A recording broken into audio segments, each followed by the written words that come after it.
Hey everybody, it's Master Gallengeist here, bringing you my review of Avengers issue 35. And this was a pretty decent issue. It kind of got us a little bit of background of Khonshu and his kind of followers in 1 million BC, showing us kind of in the present day what's kind of going on with Khonshu and everything related to him and Mephisto. And we see that Cap we see what Cap has been kind of doing in his little group. And then we finish off with Iron Man and Captain Marvel having to kind of deal with Moon Knight, and then how kind of T'Challa's doing, uh, being under the hospitable house guest rights of like Khonshu. So we begin and we see that like Moon Knight's still kind of narrating how the kind of views were of like Khonshu, and we see that back in 1 million BC there was like this ape dude that had like this moon club and was gifted the powers of Khonshu and was fighting against the 1 million BC Avengers, and that they didn't invite Khonshu into the Avengers group, but of course Moon Knight and Khonshu's kind of a little bit, as we've seen, kind of crazy, so it kind of makes sense that it came to kind of a clash like that. And he, of course, views himself as kind of above. And we see that his takeover of the Earth is still going. He's talking about how, regaling about when the Celestial fell, what happened with the people that were spawned from its sickness, the Asgardians and all that, and how, yeah, I'm the one.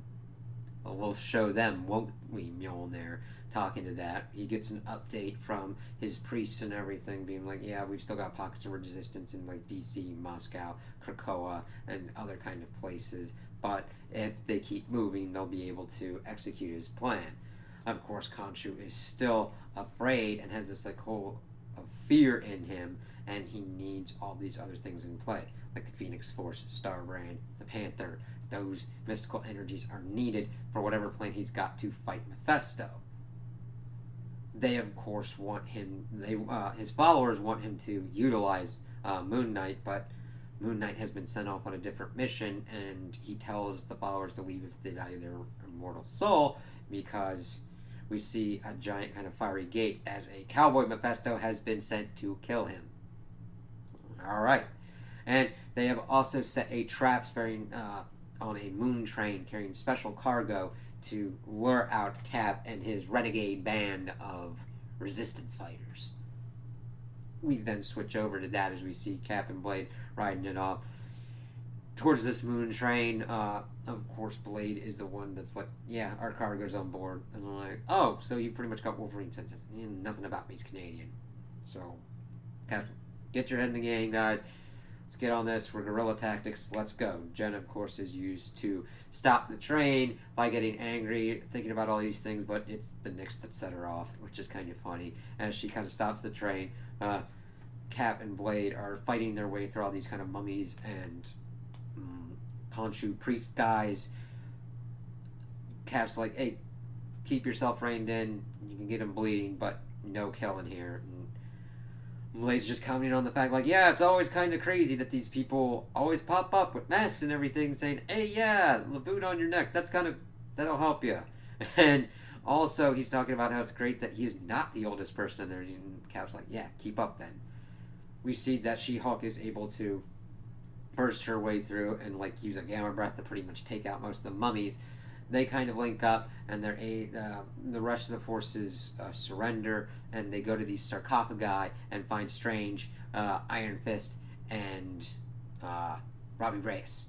Robbie, of course, is freaking out. He's like, he didn't just steal the Helicharger, he somehow stole the Spirit of Vengeance, and he's using it, which then leads us to transitioning to Iron Man and Captain Marvel, and they're just talking about the whole kind of situation. Tony's freaking out. He's like, we shouldn't have this baby. And it's really kind of cute. The baby is kind of like at least a little bit leery Captain Marvel for whatever reason, but is like really okay with Tony and like copying him. And you're like, hey, yeah.